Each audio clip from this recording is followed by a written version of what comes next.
Morning. Dito ko sa Bato, Leyte. Pabalik ako ng Bohol.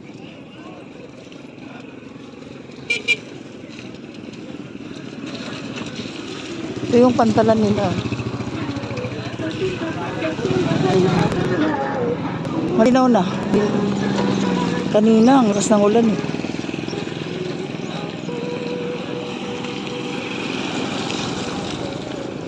Mabuti naman.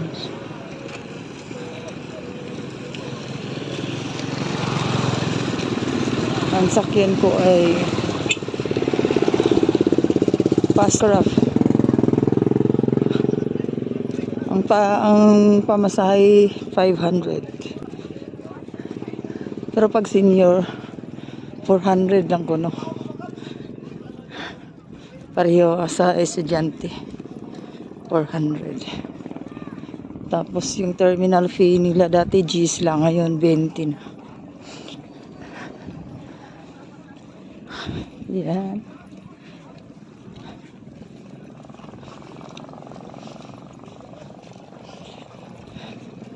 Hindi ko alam kung anong oras makarating ng Bohol eh.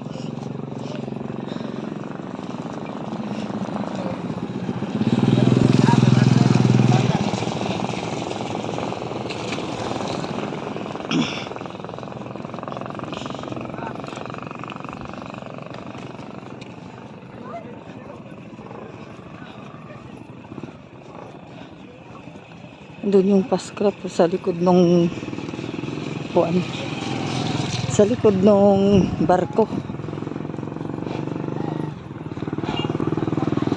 Yung pagpunta ko rito, yung sinakay ko yung barko, yung ganyan. Hindi ko na video.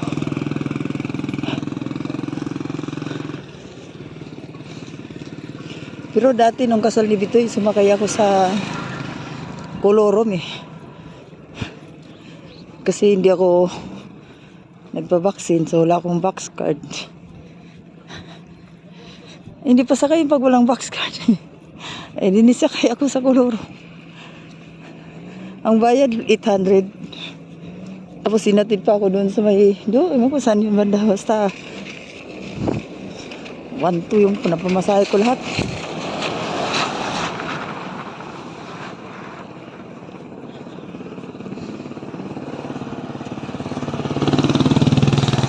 Ayan siya.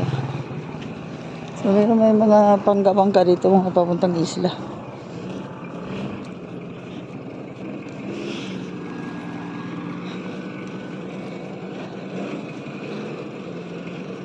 Ang bilis naman ng lalaki maglakad, oh.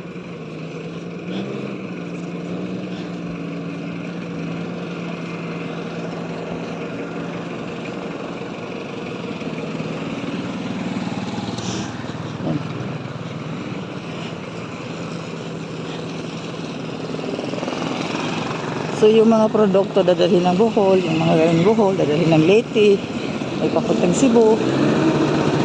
Ano?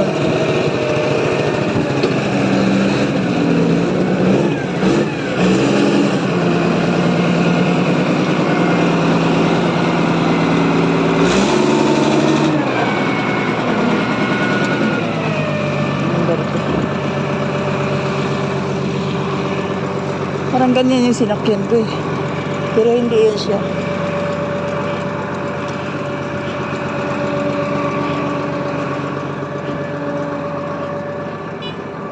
Lady of Angels. Lady of Angels. Yung sinakyan ko, or Lady of Guadalupe.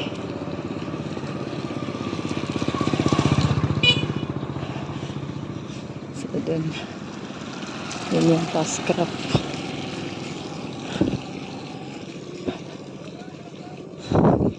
Kung 2 oras, 12:01, alauna nandun na. 1 to 1:30.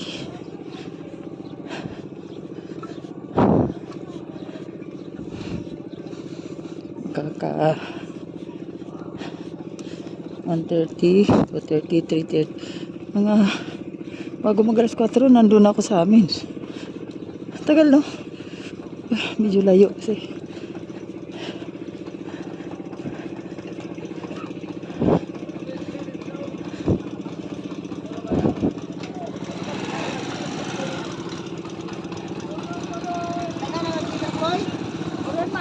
Meron pa to.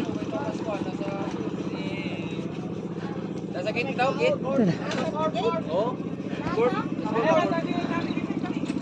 Sige, take me daw. Sige, dito